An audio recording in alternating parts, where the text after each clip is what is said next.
انا اتعلمت حاجه مش موجوده عند 90% من الناس، وهي التكيف. لا يا عم والله لا اوريك. بص يا سيدي، اول حاجه الرينج لايت دوت مفكوك، فده رباط كوتشي. انا قطعته 3 حتت تمام وثبته بيه.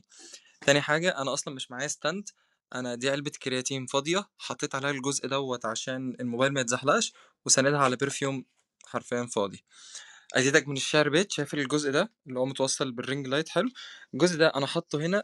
ده الريسيفر بتاعنا اللي بنتفرج عليه على التلفزيون، لان للاسف انا مش معايا راس شاحن تانية عشان دي. بحطها في الموبايل ده اللي بتفرج بيه على نفسي، عشان انا بصور بالكاميرا الخلفيه عشان اطلع لك احسن كواليتي. وده بشحن بيه الموبايل عشان هيفصل اصلا. ازيدك من الشعر بيت، دي ازازه ميه ساقعه، عشان للاسف انا طافي المروحه اللي هناك ديت عشان مش معايا مايك واطلع لك احسن كواليتي صوت ممكنه. النهارده انا جاي اقول لك ليه انا قلت ان 90% من الناس ما عندهاش المهاره دي، وجاي اقول لك برضو ازاي انت يبقى عندك المهاره دي. اول حاجه هو فخ اللمه. انا لما يجي لي مايك هبدا تصوير، انا لما يبقى معايا فلوس اجيب مكملات هبدا اتمرن، لما بدايه السنه الجديده، لما يوم السبت، لما يكلموني يطلبوني عشان اشتغل معاهم. شايف كلمه لما دي؟ انا عايزك تمسحها من دماغك. كلنا عندنا أهداف وكلنا عندنا حاجات عايزين نحققها. معظم الناس اللي ما بتبدأش الحاجات ديت بيبقى عندها مشكلة في إن هي بتعلق خوفها من الناس تحكم عليها، وإن هي عايزة تهرب على شماعة الظروف، ولما مش عارف مين يكلمني، ولما يحصل إيه ولما يحصل إيه، ومستنيين الظروف المثالية تيجي، مستنيين يبقى معاهم أحسن معدات، مستنيين يبقى الساعة مظبوطة، مستنيين يبقى الحياة بيرفكت. وده ما بيحصلش، بيبقى مجرد هروب من الواقع، وان انت بتضحك على دماغك بس عشان تقنع نفسك ان انت تمام، وان المشكلة مش فيك انت، عشان بس ضميرك ما ينبكش. بيبقى عندك خوف من الناس تحكم عليك وتقعد تجادج عليك، وممكن ناس تنتقدك، وفي ناس كده بيبقى الانتقاد عندها مش مقبول، بيبقى عندهم هشاشة نفسية، وأي كلمة ولو صغيرة جدا بتأثر فيهم جامد. بص يا سيدي، أنا شاب زيك، نفسي أحقق حاجات، نفسي أجيب عربية معينة، نفسي يبقى معايا كذا، نفسي أشتري كذا، نفسي أبدأ كذا، نفسي الناس تعرفني، نفسي لما حد يفتكرني يدعي لي، نفسي أقدم قيمة، نفسي أبقى شخص ذو قيمة في المجتمع. هل أنا لو مستني يكون معايا أحسن موبايل، بيكون معايا أحسن كاميرا، بأحسن إضاءة، بسيت اب، بمكان جاهز، باستوديو، هل كان زمانك شايفني دلوقتي؟ ابسولوتلي لأ يعني. أقول لك على حاجة، أنا أصلا الحاجات اللي أنا معلقها على الحيطة ورا ديت أصلا كان كتاب قديم أنا قعدت ألزقه على الحيطة وخلاص عشان أعمل أي شكل. والنور اللي تحت ده فرع ليد ب 75 جنيه 2 متر. امكانيات ايه اللي انت بتتكلم عليها؟ انت مستني ايه بالظبط؟ كل اللي انت محتاج تتعلمه انك محتاج تتعلم ازاي تتكيف مع ظروف حياتك. ولما انا اقول لك تكيف مع ظروف حياتك، ده مش معناه انك تسلم بالامر الواقع وتقعد كده زي الحزين وتقعد تقول خلاص دي ظروفي ودي حياتي وده اللي ربنا كتبه لي.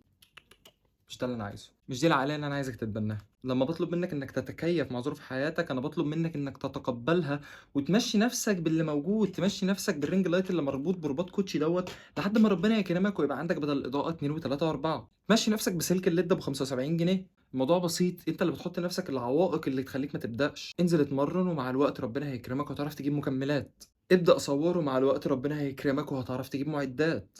يا اخي انت لو عايز تتعلم حاجة اتعلمها بشكل بسيط، ابدأ فيها من يوتيوب يا عم لحد ما يبقى معاك فلوس الكورسات اللي انت عايز تشتريها. تعال نقارن كده بين شخصين، شخص استنى ان هو يبقى جاهز 100%، ان يبقى مثلا معاه معدات التصوير كلها، ان يبقى معاه احسن كاميرا، احسن مايك، احسن كل حاجة، يبقى عنده استوديو كامل، وهنقارن من شخص تاني بدأ باللي معاه. اولا كده الشخص اللي مستني ان هو يبقى جاهز 100% ده مش هيبدأ، ده مش هيعمل حاجة. انما الشخص اللي بدأ باللي معاه، تعال نبص كده عليه، هو بدأ ب10% لحد ما يوصل مثلا ل90% أو 100%. هو عمل يجي 300 400 فيديو وحشين، هو جرب كذا وضعية تصوير، هو جرب كذا إضاءة، جرب زوايا تصوير وزوايا إضاءة، جرب إن هو يصور بورتريه، جرب إن هو يصور أوت دور، جرب إن هو يصور إندور، جرب إن هو يستخدم مايك واتنين وتلاتة وأربعة. فالشخص ده لما ربنا يكرمه ويبقى معاه الإمكانيات، فده خلاص ده ما عادش هاوي، ده بقى عنده خبرة هيعمل إيه وإمتى وفين وإزاي. فحتى لو مش هيبقى فيه مكاسب مادية أو مكاسب معنوية عشان أنت شخص معكش الإمكانيات، يكفي الخبرة اللي هتساعدك إنك لما يكون معاك الإمكانيات سحبك يقوم جاي طالع في السما على طول. لسه مخلص قراءة الكتاب ده اللي هو اسمه هوم وذ ماي تشيز. الكتاب ده اختصارا كده بيحكي عن قصة فيها 4 أشخاص. الأشخاص دول كانوا في متاهة، المتاهة دي بتنزل لهم جبنة من مكان ما. فالمكان دوت في مرة بطل إن هو ينزل جبنة خالص. 2 من الأشخاص دول اتحركوا من إن هم يدوروا على مكان تاني في المتاهة ينزل لهم جبنة، وفعلا فضلوا يدوروا كذا يوم لحد ما لقوا مكان واستقروا في المكان ده. الاتنين التانيين بقى فضلوا قاعدين جنب الجدار بيندبوا في حظهم وبيقولوا هي دي الظروف وهي ديت حياتنا، ومستنيين معجزة ان الجبنة تنزل من نفس المكان تاني. الشاهد في القصة ديت ان الجبنة في القصة هي الامكانيات في حياتك. لو انت فضلت قاعد مكانك ومستني الجبنة تنزل، أنت مش هتعمل حاجة، أنت مش هتتحرك والجبنة مش هتيجي والإمكانيات مش هتيجي.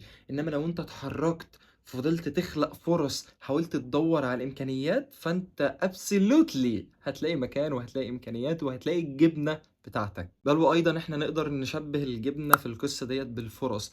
لو أنت فضلت قاعد مكانك مستني الشركة الفلانية هي اللي تكلمك عشان أنت تشتغل معاها، فغالبا لا الشركة دي هتكلمك ولا غيرها هتكلمك ولا انت هتشتغل اصلا وتفضل قاعد كده لا مؤاخذة جنب امك في البيت ما بتعملش اي حاجه. انما لو انت اللي فضلت تلح وتبعت السي في بتاعك لشركه واثنين وثلاثه واربعه وعشرة وعشرين وتترفض منهم كلهم وتبعت لغيرهم، فانت لابد حتما هتلاقي شغل في يوم من الايام، اكيد في شركه منهم هتقبلك. نرجع تاني للنقطه اللي انا كنت بكلمك فيها. انا قاعد دلوقتي قدامي لمبتين حرفيا، رينج لايت محمول برباط كوتشي سلك ليد ب 75 جنيه، وانا قاعد مش مجهز سيت اب، كتاب لازقه على الحيط وقاعد بتكلم معاك دلوقتي. انت لو انت لسه بتسمعني لحد دلوقتي، فانت بتسمعني عشان انت حاسس ان الفيديو بتاعي قيم وحاسس انك بتتعلم حاجه منه. فانا عايزك دايما تهتم بالقيمه مش بالمظهر. لو انت مش معاك الامكانيات اللي تخليك تطلع باحسن شكل ممكن، احسن صوت ممكن، احسن اضاءه ممكنه، مش مهم، المهم القيمه.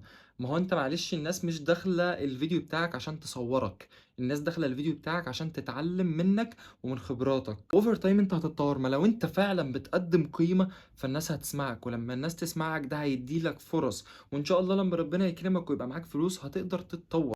فال10% بتوعك هيبقوا 15 بعد 3 4 شهور، هيبقوا 20 بعد 6 شهور، هيبقوا 50 بعد سنه، هيبقوا 70 بعد سنتين، لحد ما يوصلوا 100% و200% و300%، وتبقى انت فعلا بتقدم كل اللي انت عايزه.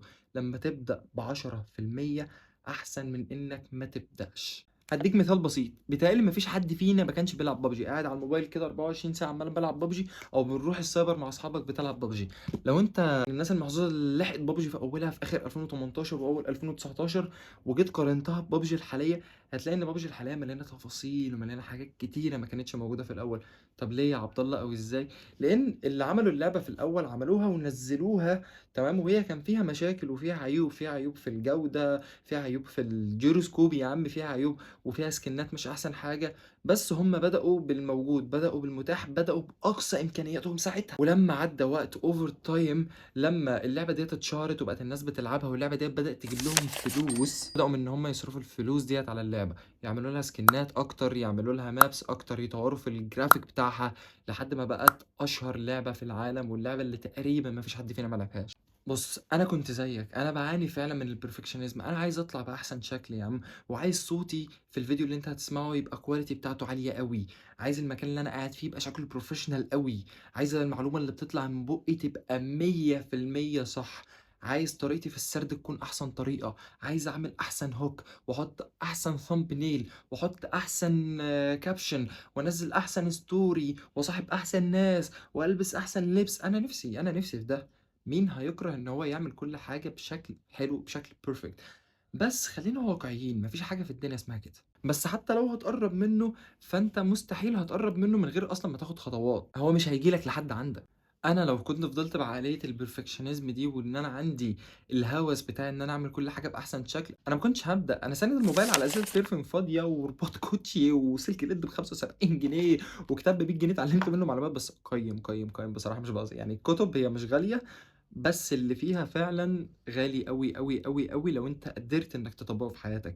فحته الكتاب حرفيا ما كملش 150 200 صفحه، قراته في اسبوع او في 10 ايام تقريبا، اتعلمت منه مبدأ واتعلمت منه حاجه 90% بل 95% من الناس او من الشباب على الاقل صحابي او الناس اللي انا اعرفهم ما بيعرفوش يعملوها.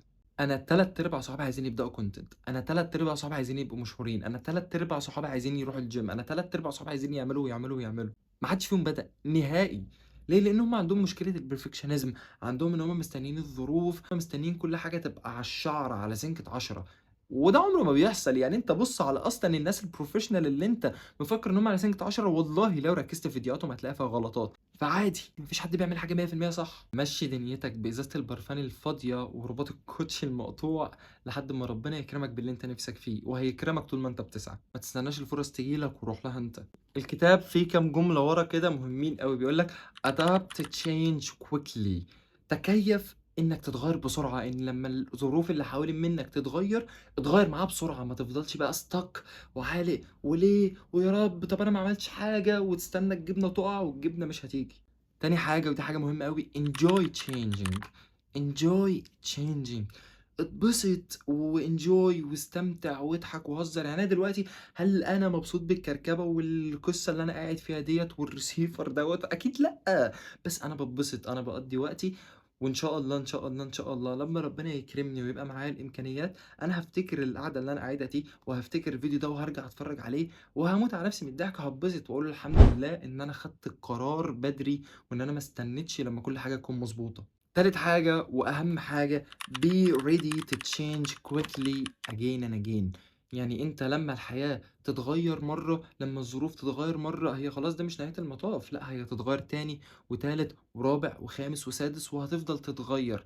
فغيّر تفكيرك، غيّر منظوراتك الفكرية، وغيّر عقليتك، وبطّل تعلّق خوفك من إنك تبدأ وإن الناس تحكم عليك علشان مات الظروف والإمكانيات. بيتهيأ لي بعد اللي وريته لك ده ما لكش أي حِجة إنك تبدأ أي حاجة أنت نِفْسك تعملها. اتحرّك وروح دَوّر على الجبنة بتاعتك زي ما أنا دلوقتي بادوّر على الجبنة بتاعتي. بس كده ده كان كل حاجة الفيديو النهارده، لو استفدت ولو بحاجة بسيطة وما تنسانيش بدعوة حلوة زيّك يا عسل أنت، وبس كده، سلام عليكم.